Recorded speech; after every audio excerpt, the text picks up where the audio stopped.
InsyaAllah kita sambung ke 226. Alhamdulillah. Riwayat daripada Abi Hurairah. InsyaAllah. 226 bersoal. Masih lagi dalam penjelasan, pencerahan tentang kelebihan ilmu, penuntut ilmu dan yang mengajar ilmu. Dan daripada Abi Hurairah radhiyallahu anhu, katanya sabda baginda besar Nabi sallallahu alaihi wasallam, innal ulama masabihul ard. Bahwasanya segala orang yang alim itu seperti pelita bagi isi bumi. Ya Abu Hurairah, ama taran nujuma fis sama'? Wahai Abu Hurairah, tidakkah engkau lihat akan bintang-bintang yang pada langit? Ya. Wa qultu na'am. Berkata sembahku Abu Hurairah menjawab, bahkan ya Rasulullah. Faqala hakadha ahlu samai yarawna al-arda fayanzuruna al-ulama fiha kan nujum. Maka sembahku demikian isi langit melihat ia akan isi bumi, maka melihat mereka itu akan ulama pada yang seperti bintang-bintang. Fa idza matal alim, bila mati satu orang alim, kan nujumi idza afalat, sama juga seperti gaib hilangnya satu bintang ataupun gugur jatuhnya satu bintang. Lama-lama gelap, dah tak ada bintang, tidak ada lagi cahaya. Itulah keadaannya ulama umpama macam bintang. Dan bintang-bintang ni pula dia ada martabat. Bintang yang paling tertinggi, yang paling besar, yang tinggi-tinggi ni dia besar-besar, kita tak nampak. Bintang yang besar-besar ni kita tak nampak. Yang kita nampak ni bintang kecil-kecil ya. Bintang yang besar diumpamakan macam sahabat-sahabat Nabi. Sebab tu Rasulullah mengatakan ashabi kan nujum, Nabi kata. Sahabat aku ni macam bintang. Bintang yang besar-besar. Itu artinya. Jadi ulama-ulama urutan yang datang daripada tabi'in, yang kata tabi'in ikut mengikut para ulama yang sempat berguru dengan sahabat Nabi, para ulama yang sempat berurus dengan para sahabat di mana disebut sebagai tabi'in. Mereka ini adalah bintang-bintang. Melalui mereka lah kita dapat mengenal Islam, dapat melaksanakan ibadah dengan sempurna, dapat mengenal Allah umpamanya macam kita mengikut imam-imam yang empat, imam-imam mazahib, Hanafi, An-Nu'man bin Thabit, Imam Maliki, Malik ibn Anas, Imam Syafi'i, Muhammad bin Idris, Imam Ahmad ibn Hanbal, Hanbali. Di mana keempat-empat imam ini adalah ulama mujtahid yang datang daripada para sahabat, turutan daripada para sahabat sampai kepada mereka, membawa kepada kita akan syariat Islam, syariat Nabi. Itu di antara yang kita fahami bahawa mereka adalah bintang, menerang, menjelaskan, membawa, membimbing kita. Bintang ni sebagai petunjuk jalan, kan? Bintang ni umpama petunjuk jalan. Orang Arab di zaman dulu, zaman awal sebelum Islam, daripada awal lagi, mereka cukup penting sangat dalam menjadikan bintang sebagai pedoman untuk bergerak berjalan. Wa ila samai kaifa rufi'at, Al-Quran kata, tidakkah kamu lihat bagaimana langit Tuhan tinggikan? Kenapa langit Tuhan tinggikan? Di situ kamu akan nampak bintang-bintang. Dalam suratul Ghashiyah ada sebut kan? Afala yanzuruna ilal ibili kaifa khuliqat. Yang pertama, bagaimana Allah menjadikan unta muda, anak unta kan, jalan. Wa ila samai kaifa rufi'at, bagaimana Allah meninggikan langit. Wa ila jibali kaifa nusib, bagaimana bintang gunung ganang dipancangkan. Wa la ardi kaifa sutihat, bagaimana bumi dihamparkan. Kita suruh lihat, maknanya kita bila lihat langit tu maknanya kita akan nampak bintang. Sebab itulah Allah menyuruh suruh kita fikir, kalau Allah menjadikan bintang-bintang ni mesti ada sebab, maka tidak kita dapat melihat di mana Allah menjadikan bintang-bintang itu sebagai petunjuk jalan. Maka itulah diumpamakan para sahabat, para ulama ni macam bintang. Ya. Dan lagi sabda Nabi SAW, "Aqrabun nasi min darajatil anbiya ahlul ilm." Atau kama qala, yang terlebih hampir manusia daripada pangkat anbiya itu ialah ahlul ilmi. Ahlul ilmi. Orang yang punya ilmu, penguasaan ilmu, mereka ini adalah hampir kepada darjat nabi-nabi. Khususan ulama-ulama Islam, ulama-ulama daripada urutan Nabi SAW itu disebut sebagai, di mana mereka ini adalah setimpal dengan nabi-nabi Bani Israel. Ada Al-Quran menyebut ya. Ulama-ulama di zaman Rasulullah, urutan daripada Rasulullah, kita lah sekarang ni ya, ulama-ulama yang di akhir zaman ni, umpama macam nabi-nabi Bani Israel, menunjukkan kealiman, ilmu yang luas. Umat Nabi ini adalah umat yang menguasai ilmu yang sangat luas berbanding umat sebelumnya. Walal akhiratu khairul laka minal ula. Al-Quran menyebutkan yang datang akhir kemudian itu lebih baik daripada yang awal. Itu maknanya isyarat kepada para alim ulama, di mana mereka ini adalah diletakkan pada darjat yang paling tinggi dan lebih dekat kepada para anbiya. Ya, sehingga Nabi mengatakan al ulama warasatul anbiya. Ya, para ulama adalah pewaris nabi-nabi, saka nabi-nabi. Nah, ulama-ulama ni adalah saka nabi-nabi. Bawa ilmu itu saka bahasa kita guna yang betul. Baik. Dan beberapa banyak lagi hadis yang menunjukkan atas kelebihan ahlul ilmi, maka barang yang tersebut ini memadalah bagi orang yang cerdik. Cerdik ni orang boleh pilih yang baik. Itu makna cerdik. Bukan cerdik ni lawan bodoh tak ya. Istilah dipakai dalam cerdik ini adalah orang yang pandai memilih yang baik, ya, pandai mengambil yang baik, ya, dan mengutamakan yang baik. Orang putih kata the best, lagi tinggi, the excellent. Good, better, best, excellent, itu lebih tinggi. Itu kita kendaki dengan artinya cerdik, boleh faham. Baik. Dan kata musannif lagi, iz ma'na uluhiyatisna ul-ilah. Dan hingga akhirnya kata tadi, seperti yang telah sebutnya bahawasan kita balik kepada soal ketuhanan. Asal kitab ini bicara bab ketuhanan, jadi kita balik kepadanya. Itu dah habis dah, bab ulama ni dah habis dah. Kelebihan ilmu, kelebihan para ulama, orang alim yang belajar, yang menuntut, semuanya telah selesai sampai sinilah. Dan kata musannif, ini bab baru. Sambung balik. Ya. Iz ma'nal uluhiyah istighna'u ul ilah. Itu yang kita baca balik. Pertama, istighna'ul ilaha an kulli ma siwah, artinya terkaya Tuhan daripada tiap-tiap barang yang lain. Apa maksud dia? Terkaya Allah daripada tiap-tiap daripada yang lain, lain daripada Allah. Makhluk lah. Lain daripada Allah itu sebagai makhluk, di mana Allah adalah yang disebutkan sebagai terkaya.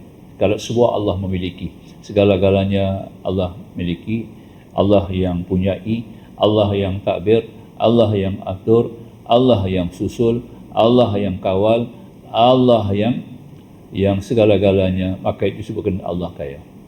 Bila kata kaya ini ada semua kan, semuanya adalah milik Allah. Itu diartikan dengan arti kaya, di mana di dalamnya terkandung sifat-sifat yang tertentu yang kita telah mengaji sebelum ni. Dalam sifat istighna ni ada 11 sifat. 11 sifat ini menjadikan dalil bahawasanya Allah tu adalah maha kaya segala-galanya. Ya, istighna dia ada 11, yakni dalam kalimah la ilaha. La ilaha illa Allah. Jadi kita la ilaha tu dua kalimah ini. La, kalimah la dalamnya ada 5 sifat. Ilaha ada 6 sifat. Di 11 sifat istighna. Ya, kita kena faham betul-betul tu. Ini bukan direka-reka ulama ambil masuk tu. Imam Abu Hasan Asy'ari menarik keluar daripada rahsia dua kalimah ini, maka wujudlah 11 sifat. Bukan dia adakan 11 sifat tu sengaja dimasukkan dalam dua kalimah. Bukan begitu Faham ya? Dua kalimah itu, rahsia dua kalimah itu, inti hakikat dua kalimah itu menyebabkan Imam Abul Hasan Asy'ari dapat mengeluarkan ada 11 sifat dalam tu. Dalam kalimah la ada 5 sifat, iaitu sifat al-wujud, ada qidam, sedia, baqa, kekal, mukhalafatul hawadisi, bersalahan dengan segala yang baru, qiyamuhu binafsi, di mana Allah berdiri sendiri, tidak bersyarikah. Ya, tidak ada yang lain daripadanya melainkan dia, itunya qiyamuhu binafsi. Jadi 5 sifat ini dikeluarkan daripada la ilallah. La, tidak. Kalimah nafi kan? La, tidak. Tidak apa? Ya, tidak ada yang sebenar-benar wujud melainkan Allah. La mawjuda illallah. Nampak? Faham tak? Jadi kalau Allah saja yang wujud, yang lain tidak, tentulah Allah yang kaya. Allah yang punya semua. Sebab dia yang wujud sebenar-benar wujud. Yang lain tidak wujud. Yang lain diwujudkan. Ya. Kita ini masuk dalam makhluk dalam keadaan kita diwujudkan oleh Allah. Maka kita adalah baharu. Maka itu rentikan yang pertama al-wujudu. Maka Allah kaya. Sebab dia yang wujud. Yang lain tidak. Yang lain adalah mungkin al-wujud. Kita ni mungkin al-wujud. Boleh ada, boleh tidak. Dia ada dan ditidakkan. Yuhyi wa yumit. Dihidup dan dimatikan. Itu artinya la yang pertama, sifat yang pertama. Yang kedua, al-qidam. La awwalalah. Tidak ada yang awal melainkan Allah. La lagi. Adalah sifat apa? Sedia ada ia. Bukan diadakan. Bukan dikarenakan. Bukan disabitkan. Tapi dia sedia ada. Ya. Tanpa ada awalan. La awwalalah. Huwal akhiru. Huwal awwalu wal akhir. Wal zahiru wal batin. Dalam suratul Hadid sebut kan. Dia yang awal, dia yang akhir, dia yang zahir, dia yang batin. Suratul Hadid juzuk 28. Tuan-tuan buka tengok baca pahala tinggi dia punya darjat. Nabi kata aku sayang surah ni. Suratul Hadid, surah besi, ya. Aku sayang sungguh, ya. Kenapa dia ambil besi? Sebab bumi dulu pada asal ketika Allah jadikan bumi ni semua ada, yang tak ada besi je. Bumi ni Tuhan bagi jadi, tuan-tuan, hadirin hadirat, ya. Logam yang tak ada dalam bumi ni besi, tak ada. Besi turun pada langit. Ya. Bila Allah nak jadikan Adam, nak turunkan Adam ke bumi, barulah besi diturunkan. Nampak ya? Makna kata besi itu di awal-awal pada kejadian bumi tidak ada. Dia sudah ada awal sebelum bumi. Nampak ya? Itu beri erti, maka surah dia makan suratul Hadid, surah besi. Contoh macam itulah ya. Semua benda, semua logam ada di bumi, yang tak ada adalah besi. Maka Allah turunkan besi kerana kepentingan manusia. Manusia akan guna besi banyak dalam kehidupan dia. Itu rahsianya ya. Buka surah Hadid, baru kita tahulah bahawasanya besi ni dia baru turun. Turun kerana apa? Kerana manusia. Ya, kalau tidak ada manusia, Tuhan tak turun. Sebab yang ada semua binatang. Walaupun binatang besar-besar, dinosaur sudah ada awal. Belum manusia ada di bumi ini, binatang yang ada di bumi ini dinosaur besar-besar. Ya. Semua makhluk-makhluk yang besar-besar turun. Tok Adam pun 50 kaki. Tok Adam sendiri pun tinggi 50 kaki besar ya. Ya. Maka makhluk-makhluk yang besar-besar pun tak boleh buat apa. Tak boleh takbir bumi. Ya, tak boleh buat apa makhluk-makhluk. Sebab tu Allah tak turun besi. Bila turun Adam AS, Allah turunkan besi. Ya, sediaan sebab Adam akan gunakan besi. Maka surah itu dinamakan surah besi. Suratul Hadid. Dalam surah tu awal ayatnya wal awwal wal akhir wal zahir wal batin wa huwa samiul alim. Dia yang awal, dia yang akhir, dia yang zahir, dia yang batin. Nampak Tuhan sebut. Ini beri arti bahawa Allah itu adalah wujud dan tidak ada awalan. Dan serinya wujud sifat qidam. Imam Abul Hasan Asy'ari masukkan sifat qidam dalam tu. Kemudian masukkan sifat baqa, kekal. Allah tidak ada akhir. Nampak ya? Kalau sudah ada wujud, sudah ada awal, tidak ada awalan, tidak ada akhiran, Maknanya tidak ada persamaan dengan segala makhluk. Sebab dia yang dulu. Wa ma nahnu masbuqin. Kami tidak datang kemudian. Kami bukan masbuk, kata Allah. Kami yang awal. Maka itu kalau Allah itu wujud, dia yang wujud. Tidak ada yang wujud melainkan dia. Dia yang awal, tidak ada awalan. Dia yang akhir, tidak ada kesudahan melainkan dia. Maka tentulah dengan sifat-sifat ini menunjukkan beri erti bahawa Allah tidak ada persamaan dengan makhluk. Tidak ada persamaan dengan makhluk. Jadilah sifat yang keempat, sifat sebagai kita sebut tadi, iaitu sifat yang disebut sebagai sifat mukhalafatul lil hawadisi, bersalahan Allah dengan segala yang baru. Kalau sudah bersalahan Allah dengan segala yang baru, Allah bukan seperti yang baru, tidak seperti makhluk, maka Allah sendiri yang berbuat, Allah sendiri yang mengatur, Allah sendiri yang menyusun, Allah sendiri yang mencipta, Allah sendiri yang mengadakan itu dan ini. Segala-galanya ada dengan Allah, datang dengan Allah, dari Allah, dicipta jadi oleh Allah. Maka Allah adalah Al-Qiyam, Al-Qayyum, Qiyamuhu binafsih, berdiri sendiri. Kalau ada yang awal daripada dia, ada datang dulu pada dia, nampak ya? Maka tentulah dia bergantung kepada yang datang dulu daripada dia. Maka itu tak dapat tidak, kerana dia yang awal, dia yang akhir, dan dia tidak bersamaan dengan yang baru, maka tentulah dia juga tidak bergantung kepada mana-mana makhluk ataupun lain daripadanya. Dan seterusnya, itulah beri erti bahawa Allah tu kaya 5 sifat. Ya, kita boleh kenal dengan apa 5 sifat ni?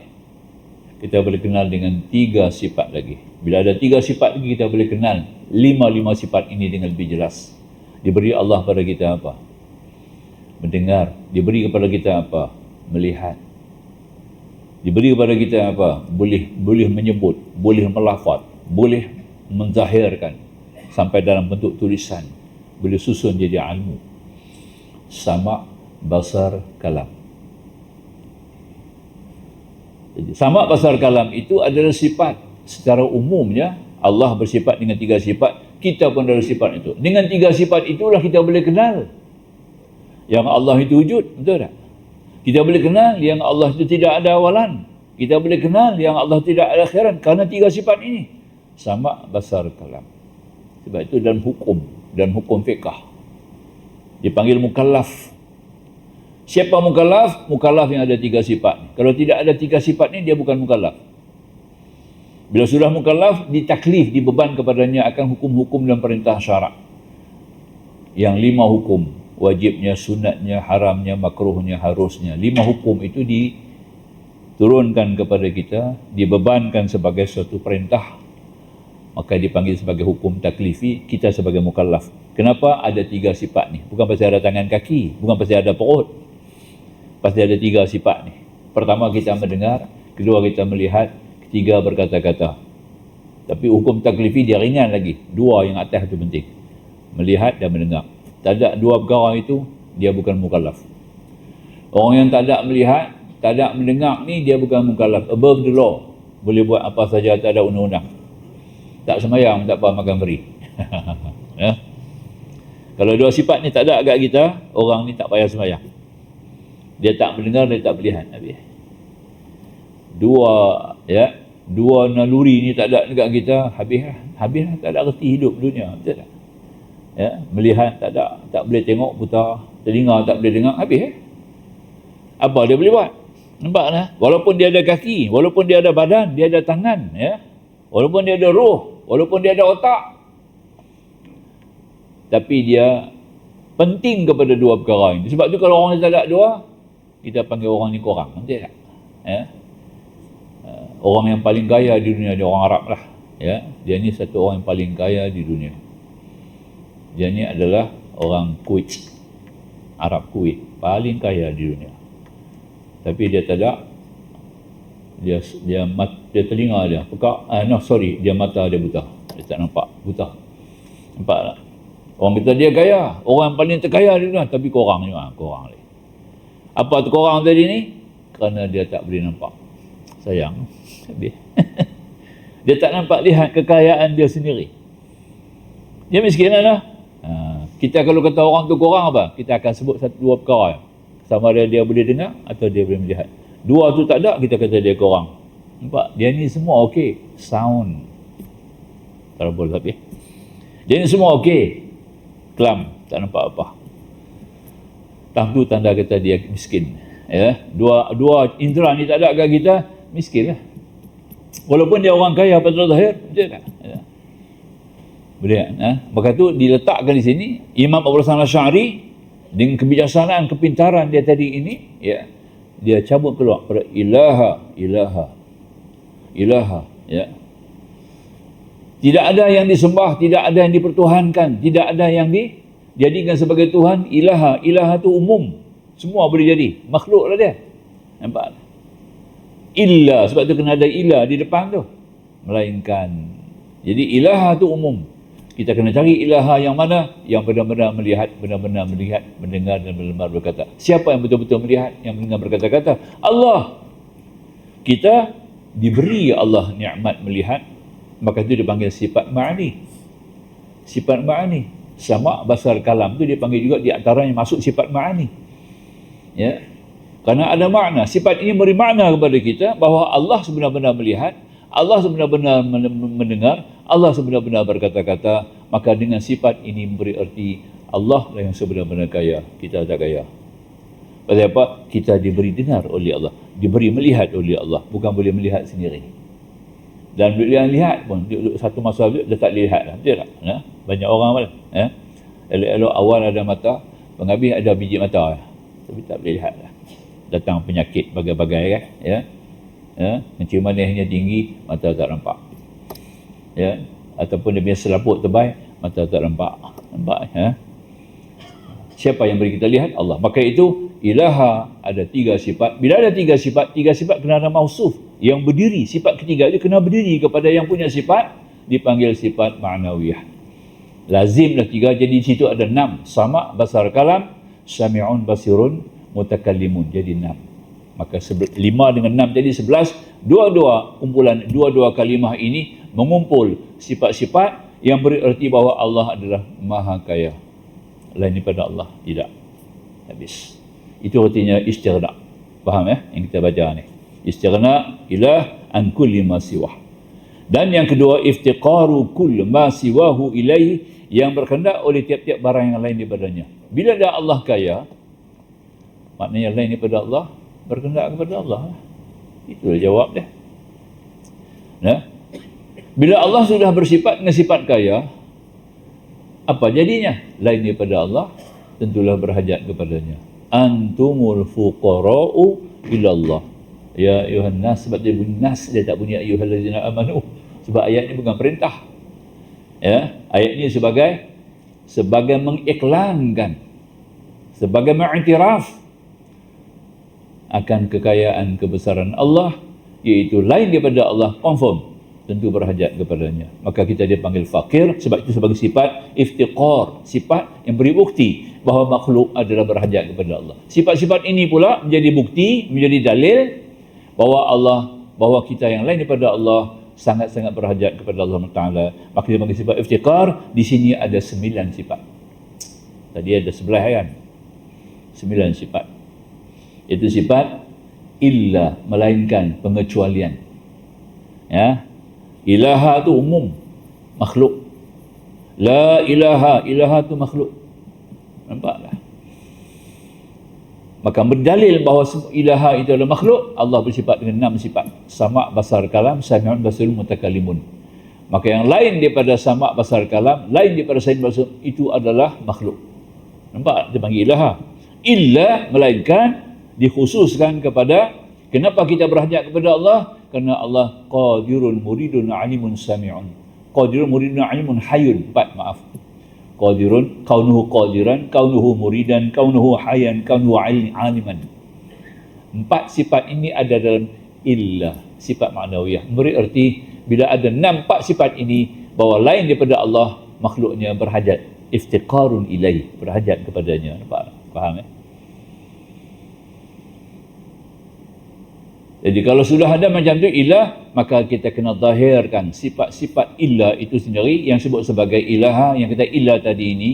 Qadirun itu muridun, alimun, hayyun. 4 sifat ma'nawiyah itu berdiri kepada sifat illah, berkalimah illah, maka memberitahi bahwasanya yang memberi bukti bahwasanya ilaha itu adalah illah itu adalah Allah. Maka di hujung kalimah Allah. Jadi kalimah Allah itu adalah zat, nama bagi zat yang bersifat segala sifat kesempurnaan, yang maha kaya segala sifat-sifat, yang terpuji dan amat terpelihara, maha suci daripada segala kekurangan. Itu Allah. Dalam kalimah Allah ada 5 sifat. Buktinya alam langit bumi ini. Itu kita termasuklah kita makhluk yang baru, maka dalam Allah itu ada 5 sifat. Yang pertama sifat kudrat, kuasa, iradat, kehendak, ilmu dan hayat hidup. Bila ada 4 sifat ini sah, Allah itu adalah asa, wahdaniyat, maka dia adalah Tuhan yang maha besar. Allahu Akbar, itu akbar, faham tak? Angkat takbir akbar tu lah dia. Allahu Akbar. Apa rahsia akbar? Karena Allah tu ada 5 sifat dalam tu. Tidak ada lain daripada Allah melainkan Allah yang punya, illa Allah, illa Allah. Nampak? Allah saja punya 5 sifat itu. Sifat yang pertama kudrat, kuasa, langit bumi dia buat, dia punya. Jadi habaq daripada awal dia punya. Nampak tak? Dia jadi dengan kehendak dia sendiri, bukan dengan kehendak makhluk, bukan dengan ada perintah daripada pihak lain atau ada wasilah ataupun ada di antara yang menjadi dan pencipta tadi ini selain daripada Allah. Maka itu disebabkan Allah sebagai sifat yang pertama, al-qudratu, kuasa. Sebab tu Allah sebut dalam Quran, innallaha ala kulli syai'in qadir, bahawa Allah tiap-tiap satu amat berkuasa. Itu yang pertama. Jadi Allah adalah bersifat dengan kudrat. Tidak ada lain daripada Allah. Yang kedua, Allah berkehendak, iradah. Allah jadikan semua dengan wa ma tasyauna ila ayyasha Allah. Allahu Rabbul Alamin. Surah apa tu?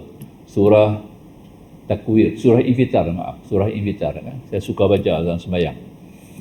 Nabi cukup suka baca surah ni pada sembahyang subuh. Sembahyang subuh Nabi cukup baca, suka baca 2 surah. Surah Takwir, surah Infitar. Kalau boleh tuan-tuan hafallah surah ni, ya. Muslimah. Dia orang tak ikut jemaah kan, dia orang sembahyang di rumah, ya. Patut bawa surah ni dalam sembahyang, sembahyang tahajud, sembahyang subuh.